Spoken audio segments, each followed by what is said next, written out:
This is going to be the toughest fight of his career. Sharp, relax. The most embarrassing fight of his career. Chair across your face. Yeah, I think he's about to cry.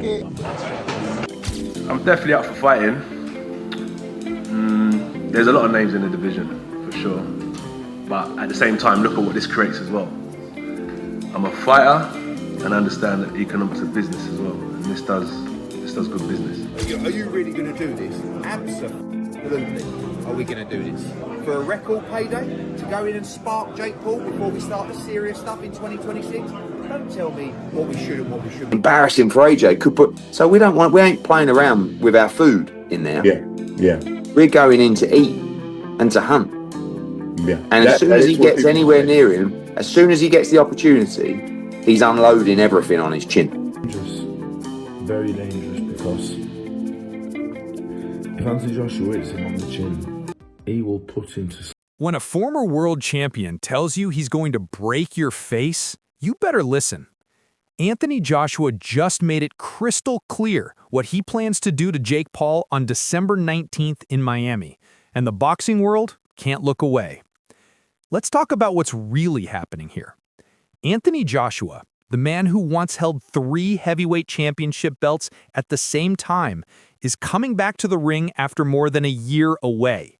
His last fight was brutal. Daniel Dubois knocked him out in the 5th round back in September 2024. Now Joshua is 35 years old and looking for a big comeback. But here's the twist. His opponent isn't another world champion or top contender. It's Jake Paul, the YouTuber turned boxer who has the entire sport arguing about whether this fight should even happen. At the press conference in Miami, Joshua didn't hold back.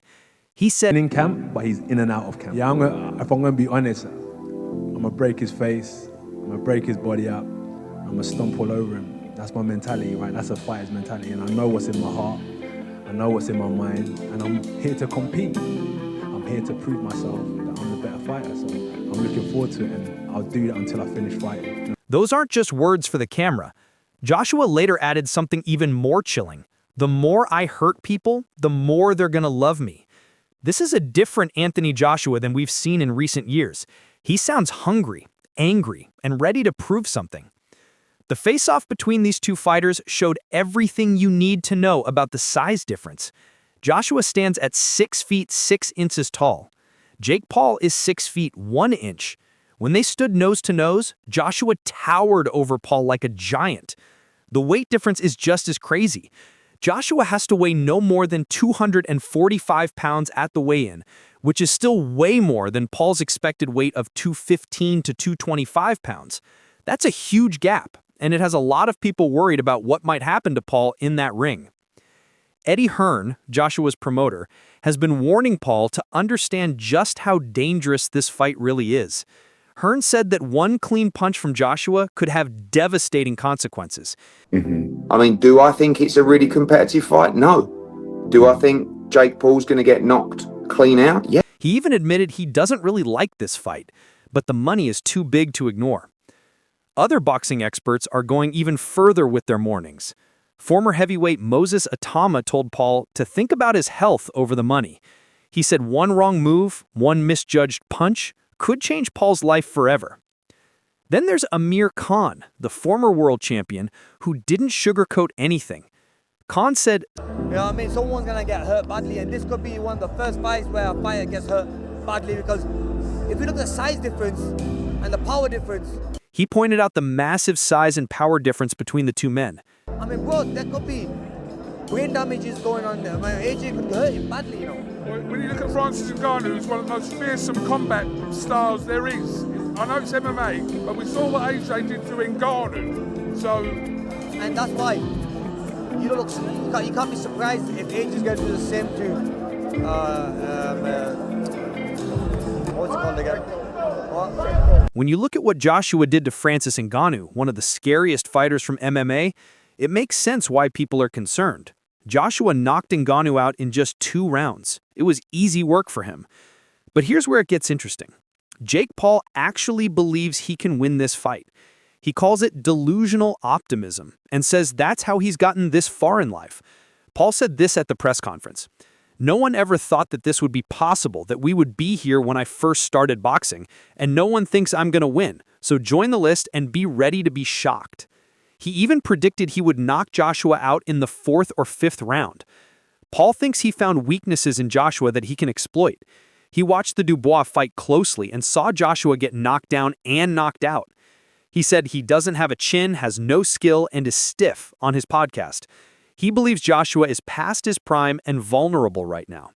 The fact that Joshua hasn't fought in over a year by the time they meet also gives Paul confidence. Why can't I land the same big right hand that Dubois landed, Paul asked. Paul also thinks being smaller might actually help him. He explained, fighting a smaller man is oftentimes harder as a heavyweight because of the speed difference and because of the foot speed, because of the angles. His plan is simple: avoid Joshua's big power shots for 8 rounds and use his speed to land his own punches. Paul says he's ready to die in that ring if that's what it takes to win. Paul said, I want him to cut me up, I want him to break my face, but guess what? He's going to have to kill me to stop me. The boxing experts, though, aren't buying it. Johnny Nelson, a respected boxing commentator, said Paul is a genius at building his brand and making money, but he's not a world-class fighter. He's a good domestic fighter, meaning Paul is decent but not elite. Nelson also pointed out that Paul never had an amateur boxing background. He didn't grow up in the gym like most professional fighters. He built his fame on social media first, then jumped into boxing. Teddy Atlas, a legendary boxing trainer with 50 years in the sport, gave an interesting take. He warned this might be a step too far for Paul, but he didn't completely dismiss him either. Atlas pointed out that Joshua is coming off a knockout loss and hasn't fought in a year. Atlas said this about Joshua: there's some ghosts in his attic. He's curious to see which version of Joshua shows up. Will it be the confident champion from years ago, or the fighter who looked lost against Dubois? Carl Froch, another former champion, thinks this whole thing is bad for Joshua's legacy. He said he's cashing out. He believes Joshua knows he's finished at the elite level and won't become world champion again. This fight is just about making as much money as possible before retiring. Froch added, if this is going to be his last fight in this clown show, it's not ideal. The criticism of this fight has been harsh. Many in the boxing community think it shouldn't be sanctioned at all. One expert called it an absolute joke and said Jake Paul is just an area-level fighter, not someone who should be in the ring with a former world champion. It brings the sport into disrepute, another critic said. The argument is that Joshua is still a dangerous heavyweight with serious knockout power, and Paul has only beaten older fighters, smaller fighters, or people from other sports like MMA. Paul's record tells the story. He's 12 wins and 1 loss with 7 knockouts. His only loss came against Tommy Fury, who isn't even considered a top-level boxer. Most of Paul's other opponents have been MMA fighters trying boxing or older boxers past their prime. His biggest recent win was against Mike Tyson, who was 58 years old at the time. Before that, he beat 39-year-old Julio Cesar Chavez Jr. None of those wins compared to fighting a 35-year-old former champion like Joshua. When you break down the technical skills, it's not even close. Jab, Joshua. Defense, Joshua. Chin, Joshua. Footwork, Joshua. Boxing IQ, Joshua. The only category Paul wins is personality and social media following. Boxing analyst Ade Oladipo said if this fight happens, he expects Joshua to knock Paul out within the first 30 seconds. That's how big the skill gap is. So why is this fight happening? Money. Lots of it. Jake Paul suggested the fight could be worth around $267 million. Reports say both fighters could make about $92 million each. If those numbers are true, this would be one of the richest fights in boxing history. Paul brings his massive social media following and Netflix is streaming the fight globally. Joshua brings his name recognition as a former champion. Put those together and you have a huge event, even if the boxing community hates it. For Joshua, the motivation is clear. He wanted a year off after the Dubois loss. He had elbow surgery and needed time to recover. When the opportunity came to fight Paul for massive money, he took it. Joshua said, "It's a great opportunity for me. Whether you like it or not, I'm here to do massive numbers, have big fights, and break every record."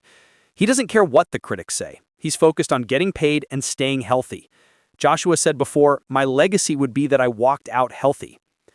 Joshua has been preparing seriously for this fight. He joined forces with Oleksandr Usyk's training team in Spain.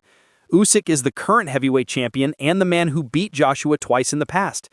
Joshua split from his regular trainer Ben Davison, who actually said this fight is not good for boxing. But Joshua wanted the best preparation possible. Joshua explained, "I was invited to train with Team Usyk. He's one of the best in the world, and it's not all down to him. It's also down to the team that's around him." The stakes for both fighters couldn't be higher. If Paul loses badly, his boxing career is probably over. All his credibility disappears. Eddie Hearn warned this might be the end for Paul's boxing brand. Casual fans who tune in to watch might never come back if they see Paul get destroyed. His whole image as someone who can compete in boxing falls apart. If Joshua loses, it's even worse for him. His entire legacy gets damaged forever. He becomes the guy who lost to a YouTuber. All his accomplishments, all his championship wins, everything gets overshadowed by losing to Jake Paul. It would be like his knockout loss to Andy Ruiz back in 2019, but 10 times more embarrassing. Joshua is taking no chances. He's made it clear he wants to hurt Paul in the ring. Joshua said, "I'm here to prove I'm the better fighter. I'm going to really want to hurt him. That's what I want to do." He's not looking past this fight or worrying about potential future fights with Tyson Fury. His entire focus is on breaking Jake Paul. December 19th in Miami will answer every question. Can Jake Paul actually compete with an elite heavyweight? Is Anthony Joshua still dangerous even past his prime? Will this be the biggest upset in boxing history, or a quick knockout that everyone expects? One thing is certain, when that bell rings, we're going to find out if Paul's confidence is real or if Joshua's brutal warning becomes reality. What are your thoughts on this fight between Anthony Joshua and Jake Paul? Write them down in the comments section and subscribe for more updates.